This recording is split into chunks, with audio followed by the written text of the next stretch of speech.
उत्तर प्रदेश में अगला डीजीपी कौन होगा, इसको लेकर राजनीति हो या सभी घरों में चर्चा तेज हो गई। यूपी डीजीपी के लिए पहली बार महिला आईपीएस की दावेदारी मजबूत मानी जा रही। राज्य किसी भी डीजीपी की रेस में है। प्रशांत कुमार को मिल सकती है कोई बड़ी जिम्मेदारी, क्योंकि वो योगी के भरोसेमंद हैं अधिकारी।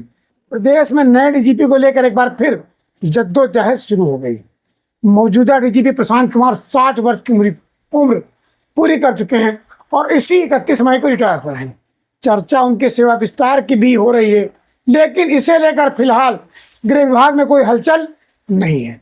ऐसे में प्रदेश का डीजीपी कौन होगा चर्चा का विषय बना हुआ है। ये सवाल न केवल पुलिस महकमे में और नौकरशाही में, बल्कि राजनीतिक गलियारों और आम लोगों के बीच भी चर्चा का बड़ा विषय बना हुआ। आइए इस मामले को विस्तार से समझते हैं कि अगला डीजीपी कौन हो सकता है, चयन प्रक्रिया क्या है और प्रशांत कुमार के सेवा विस्तार की संभावना कितनी मजबूत नजर आ रही है। 1990 बैच के आईपीएस अधिकारी प्रशांत कुमार 1 फरवरी 2024 से उत्तर प्रदेश के कार्यवाहक डीजीपी के रूप में काम कर रहे हैं। बिहार में सिवान जिले के मूल निवासी प्रशांत कुमार को मुख्यमंत्री योगी आदित्यनाथ का करीबी और भरोसेमंद अफसर माना जाता है। प्रशांत कुमार 2017-18 में कांवड़ यात्रा के दौरान हेलीकॉप्टर से कांवड़ियों पर पुष्प वर्षा कराकर योगी सरकार में पहली बार चर्चा में आए। मेरठ जोन के एडीजी रहते हुए प्रशांत कुमार ने कई उपलब्धियां हासिल की, जिसमें अपराधियों का सफाया प्रमुख था। उन्हें 4 बार गारंटी अवार्ड और कई बार प्रशस्ति पत्र मिल चुके हैं। डीजीपी की कुर्सी संभालने के बाद प्रशांत कुमार कई बार विपक्ष के निशाने पर भी रहे हैं। प्रशांत कुमार मुख्यमंत्री योगी आदित्यनाथ के सबसे भरोसेमंद अफसरों में से एक हैं। हाल ही में महाकुंभ जैसे बड़े आयोजन की सफलता और यूपी पुलिस की सराहना ने उनकी स्थिति को और भी मजबूत किया है। हालांकि सूत्रों का कहना है कि प्रशांत कुमार के सेवा विस्तार के लिए प्रदेश सरकार तभी केंद्र को प्रस्ताव भेजेगी जब वहां से सहमति बन जाए। बिना सहमति के प्रस्ताव जाना संभव नहीं है। उत्तर प्रदेश में बीते 10-12 वर्षों में केवल 2 अफसरों को ही सेवा विस्तार मिला है। इसमें अखिलेश सरकार के दौरान डीजीपी रहे अरविंद कुमार जैन और योगी सरकार में सुलखान सिंह का नाम शामिल है। दोनों को 3-3 महीने का सेवा विस्तार मिला था। प्रशांत कुमार कार्यवाहक डीजीपी के तौर पर काम कर रहे हैं। अभी तक किसी कार्यवाहक डीजीपी को सेवा विस्तार नहीं मिला है। दावा तो यहां तक किया जा रहा है कि अगर प्रशांत को सेवा विस्तार नहीं मिलता है तो भी उन्हें रिटायरमेंट के बाद कोई बड़ी जिम्मेदारी दी जा सकती है, क्योंकि वो योगी के नाक के बाल है। पूर्व डीजीपी सुलखान सिंह कहते हैं कि सेवा विस्तार किसी को भी मिल सकता है।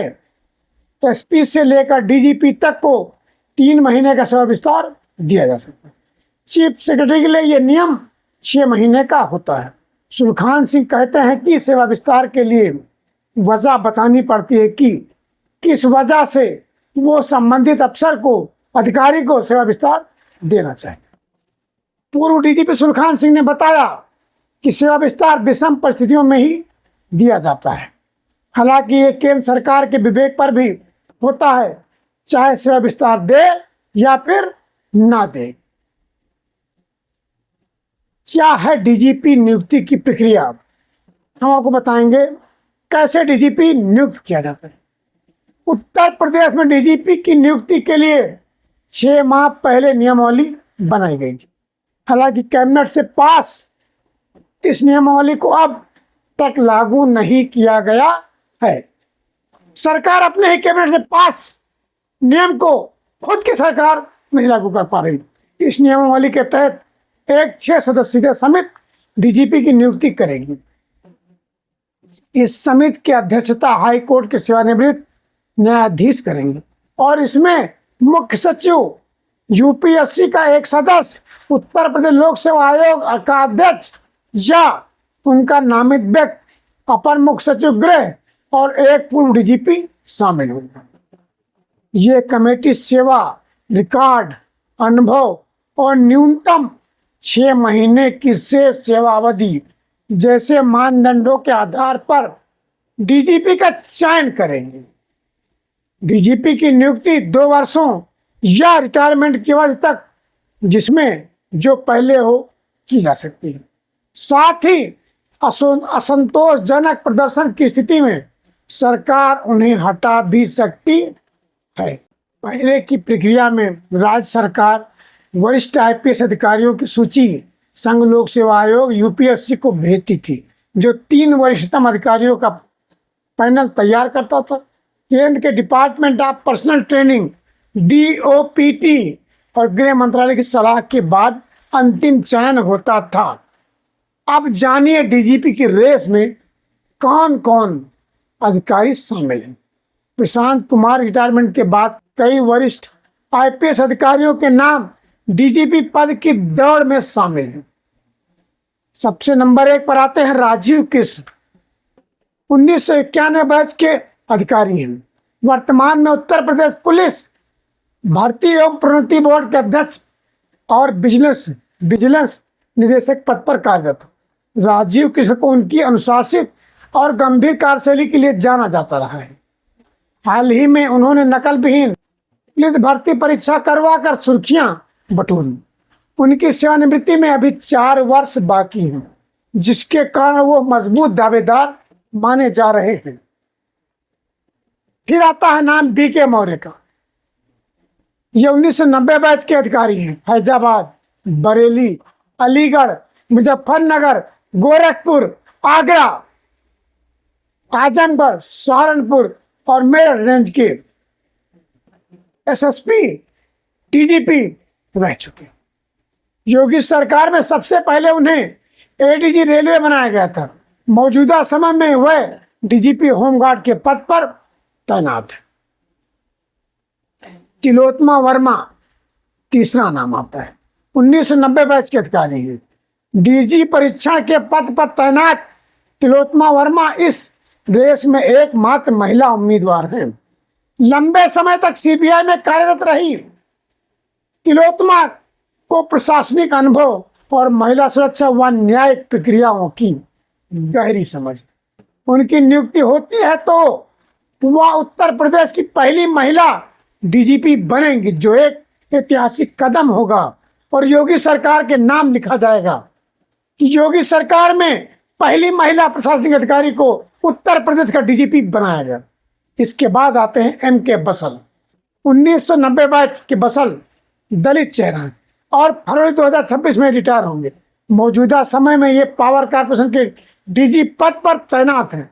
महाराजगंज, बिजनौर, मथुरा, एटा, इटावा, रामपुर, सहारनपुर, बरेली और कानपुर जैसे जिलों में पुलिस कप्तान रह चुके हैं।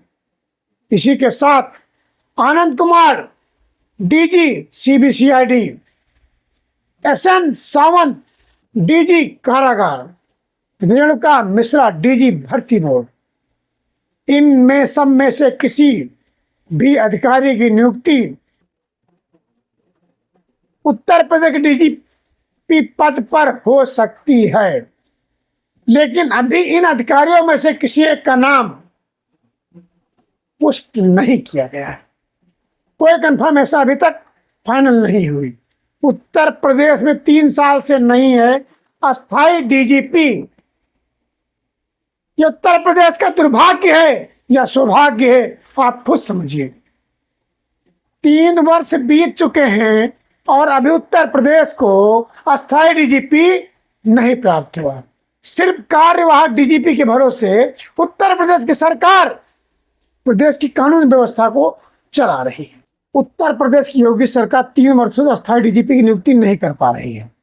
11 मई 2022 को मुकुल गोयल के हटने के बाद से लगातार कार्यवाहक डीजीपी से काम चलाया जा रहा है, जिसे लेकर सुप्रीम कोर्ट ने भी यूपी समेत कई राज्यों को नोटिस जारी किया था। मई 2022 से मिल चुके हैं कार्यवाहक 4 डीजीपी। डीएस चौहान 1988 बैच 13 मई 2022 से 31 मार्च 2023 तक कार्यवाहक डीजीपी रहे। राजकुमार विश्वकर्मा 1988 बैच के 1 अप्रैल 2023 से 31 मई 2023 तक रह चुके हैं। विजय कुमार 1988 बैच के 1 जून 2023 से 31 जनवरी 2024 तक कार्यवाहक डीजीपी रह चुके हैं। प्रशांत कुमार 1990 बैच के 1 फरवरी 2024 से अब तक कार्यवाहक डीजी की पद पर रहकर प्रदेश की कानून व्यवस्था को संभाल रहे हैं। प्रशांत कुमार रिटायरमेंट 31 मई 2025 को है। बाकी अफसर अपने रिटायरमेंट तक डीजीपी रह सकते हैं। अब देखना यह है उत्तर प्रदेश का सौभाग्य होगा, दुर्भाग्य होगा, कार्यवाहक डीजीपी मिलेगा या पूर्णकालिक डीजीपी योगी सरकार नियुक्त करेगी। बड़ा सवाल बनता है, पूर्ण बहुमत की सरकार है, फिर भी पूर्णकालिक डीजीपी देने में असमर्थ है। आखिर ऐसा क्यों? राजनीतिक गलियारों में इसकी चर्चा बहुत तेजी से होती है। खैर, ये सरकार का काम है और जनता का काम है। मेरा काम सिर्फ खबरों को आप तक पहुंचाना है। बाकी खबरों के लिए आप देखते रहिए निष्पक्ष दस्तक। धन्यवाद।